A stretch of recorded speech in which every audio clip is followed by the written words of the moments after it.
안녕하세요. 행복씨앗입니다. 오늘도 시장을 정리하면서 하루를 마무리하는 시간을 가져볼까 합니다.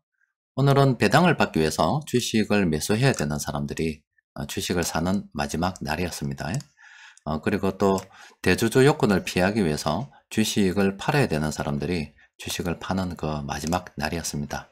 내일이 되면은 또 바뀌어가지고 배당 목적을 달성한 사람들이 이렇게 주식을 팔 거고, 또 대주주 요건 회피를 한 사람들이 다시 주식을 매수할 거고, 오늘과 정반대의 그런 흐름이 이어지겠죠. 자, 그럼 올해 마지막 배당 투자 어떻게 됐는가 살펴보면, 일단 코스피는 0.68% 올랐고 코스닥은 1.37% 올랐습니다. 그리고 배당 목적으로 매수한 것으로 추정되는 기관들의 물량이 무려 1조가 넘는 엄청난 금액이 있었습니다. 또 그리고 대주주 요건을 피하기 위해서 개인들이 코스피에서 1조 1000억 정도 이렇게 순매도를 했다라고 볼 수가 있고, 또 코스닥에서도 개인들이 한 4천억 순매도, 기관들이 거의 한 3천억 정도 이렇게 순매수를 했습니다. 외국인들은 코스피에서 그렇게 매수가 많지 않았습니다. 코스닥에서는 매수가 좀 있었습니다. 어쨌든 수급 분석을 통해서 좀 더 자세하게 들여다보면은, 일단 금융투자 매매를 봤을 때 최근 들어서 이 금융투자 매매가 쭉 있었죠. 그리고 요 물량이 요렇게 최근 한 일주일 정도 매수한 게 배당 목적으로 금융투자가 주식을 매수했다 이렇게 추정이 된다 말씀드렸잖아요. 그럼 그 이후의 움직임은 어떻게 될 것인가? 그거는 작년을 생각하면 쉽겠죠. 작년에도 보면 연말이 다가옴으로 인해서 이런 식으로 세력들이 많이 매수했어요. 그리고 이제 배당을 받는 목적을 달성하고 난 다음에 또 이렇게 금융투자에서 엄청나게 팔았죠. 그러니까 올해도 지금 금융투자가 한 며칠 매수를 했고, 또 오늘은 다른 날보다 더 많이 매수했지만 이 물량은 내일부터 서서히 시장에 나온다 이렇게 생각하시면 되겠습니다. 그럼 시간을 좀 더 당겨서, 그러면 2021년도 그때는 어떤 흐름이 있었냐? 똑같습니다. 금융투자에서 이 배당을 받기 위해서 매수를 했고, 또 배당 받는 목적을 달성하자마자 팔았다 이렇게 보시면 되겠습니다. 해마다 반복적으로 이렇게 일어나는 일입니다. 자, 그리고 오늘 시장에서 테마가 하나 있었죠. 지금 중국 같은 경우 코로나 바이러스 확진자 수가 널리 퍼져가지고 정말로 코로나 바이러스 종주국 위상을 갖다가 보여주고 있습니다. 물론 상황을 보면 안타까운 일입니다만은, 중국이 그동안 워낙 뻔뻔스럽게 됐기 때문에 이런 이야기들이 그냥 나오는 것 같아요. 여튼 이 중국에서 자국 사정은 굉장히 좋지 않음에도 불구하고 이번엔 또 하나 빗장을 하나 더 풀어서 이런 발표를 했습니다. 1월 8일부터 시작해가지고 중국에 입국하는 사람들 강제 격리 이걸 폐지를 한다 그랬습니다. 그러면 우리 사람들이 중국에 들어갈 일이 좀 많이 있겠어요? 그게 중요한 게 아니라 중국 사람들이 이제 밖으로 나온다 이 말입니다. 그 말이 뭐냐면, 이게 중국이라면 중국 사람들이 밖으로 나왔다가 자신들도 들어갈 때 강제 격리를 해야 되는데 이제 이게 사라진다 이 말이에요. 그냥 순수하게 외국인들이 들어가서 사라지는 것보다 시장에서 주목하고 있는 거는 이제 중국 사람들이 밖으로 나올 수 있다. 그러면은 이제 예전보다 들어가는 게 훨씬 더 이렇게 자유스러워지기 때문에 중국 여행객들 수요가 늘어날 거다.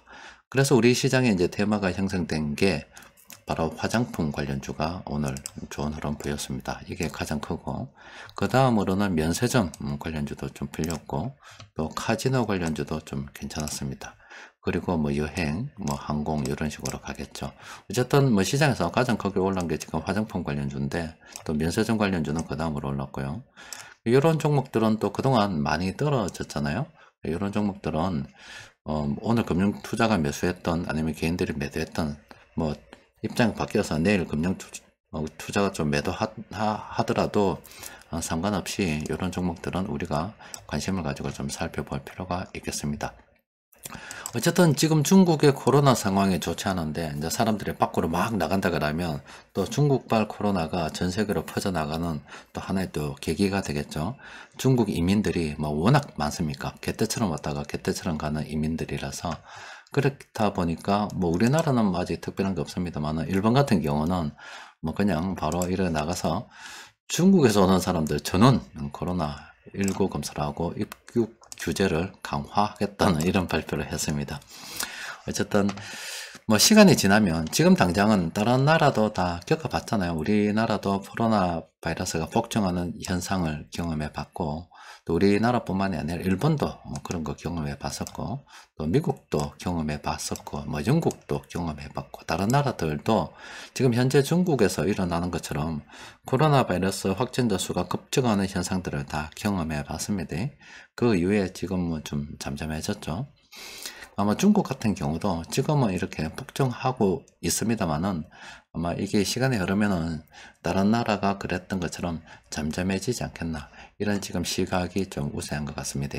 여튼 이 중국의 입국자들 그동안 강제 격리하는 게 좀 해제가 되어서 그게 시장 호재로 지금 작용해서 테마가 만들어졌습니다.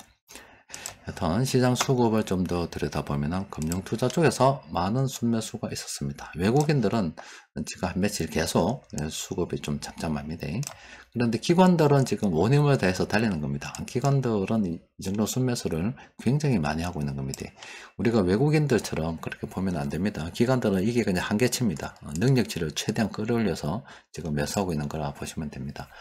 그래서 우리도 지금 뭐 다행스럽게도 금융투자를 매수하고 기관들도 많이 매수하기 때문에 많은 업종이 이렇게 순매수로 분석이 되는데, 이 중에서 우리가 관심 가져야 될 종목들이 꽤나 많이 있습니다.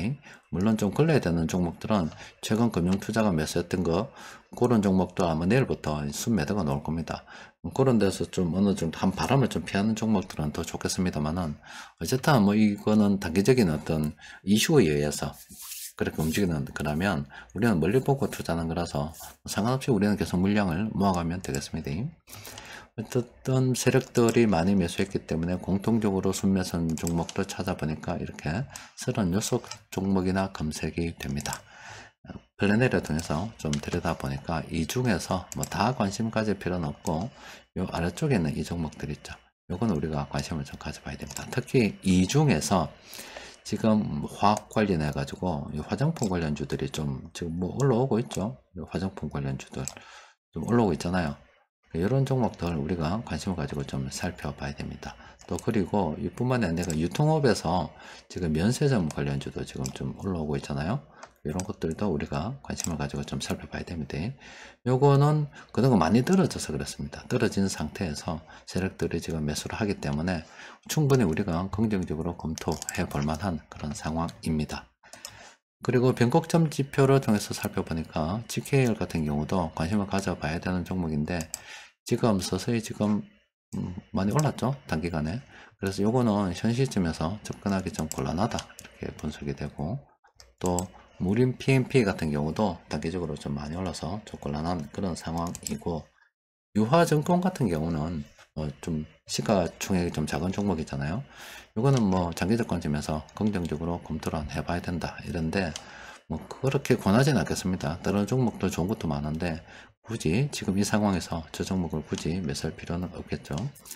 여튼 연말이 되다 보니까, 또 그것도 마지막 날이 되다 보니까 자기 자신이 계산할 때 이익 관계에 의해서 매도가 많았던 그런 날입니다.